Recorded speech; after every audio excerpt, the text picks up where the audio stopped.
समाचार अब तक, सत्य का साहस। शताब्दी चौकाच्या बाजूला एक व्यक्ती रक्ताच्या धारोड्यात पडल्याची माहिती मिळाल्यास घटनास्थळी पोलिसांची टीम पोहोचली।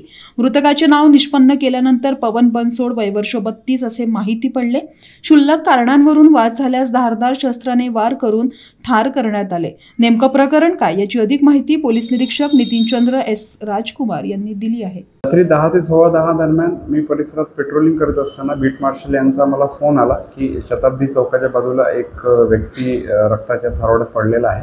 अशी माहिती मिळताच मी मानेवाडा चौकातच असताना मी लगेच त्या घटनास्थळी पोहोचलो। आमचे डीबीचे PSI आंबे पवार, अंकित आंबे पवार आणि डीबी पथकाला तिचे पाचारण केलं। तसेच माननीय श्री आयुक्त Shri Singal sir, joint CP madam Shri Dorje madam, त्याच्यानंतर additional CP Shri Sanjay Patil sir, त्याच्यानंतर south region Shri Shivaji Rathod sir, आमचे DCP श्री अर्चित चांडक सर, त्याच्यानंतर ACP श्री विनायक पोते सर या सगळ्यांना माहिती दिली। DCP साहेब आणि ACP साहेब स्वतः स्पॉटवर आले, त्यांनी मार्गदर्शन केलं। त्याच्यानंतर ACP Shri detection ACP Shri Patil sir त्यांनीसुद्धा वेळेवर मार्गदर्शन केलं। आम्ही मृतकाचं लगेच नाव निष्पन्न केलं, पवन विजय बनसोड, वय 32 वर्ष, राहणार रामटेकनगर, गल्ली नंबर 2। त्याच्यानंतर पुन्हा आमच्या पथकाने गोपनीय माहिती काढली की याच्यासोबत कोण होतं। तर त्यावेळेस त्याच्यासोबत अशी माहिती मिळाली की भीमा प्रधान, विक्की गंभीर आणि राजेश प्रधान हे लोक याच्यासोबत होते आणि क्षुल्लक कारणावरून यांचा बर्डीमध्ये वाद झाला। तर ते पुन्हा परत इकडे शताब्दी चौकात आले। शताब्दी चौकाच्या बाजूला उभे असताना पुन्हा यांचा वाद झाला।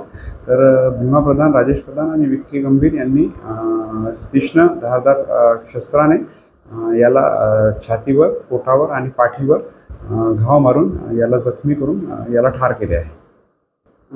राजेश प्रधानने डोक्यावर दुपट्टा बांधलेला होता, तर मृतक पवन सोनटक्के याने त्याची मजाक केली की तेरा बाप मर गया है क्या। यावरून त्यांच्यात बर्डीमध्ये वाद झाला आणि मग ते इथं आले, तर पुन्हा मृतकनेच त्याला पुन्हा वेठीस धरल्यासारखं केलं।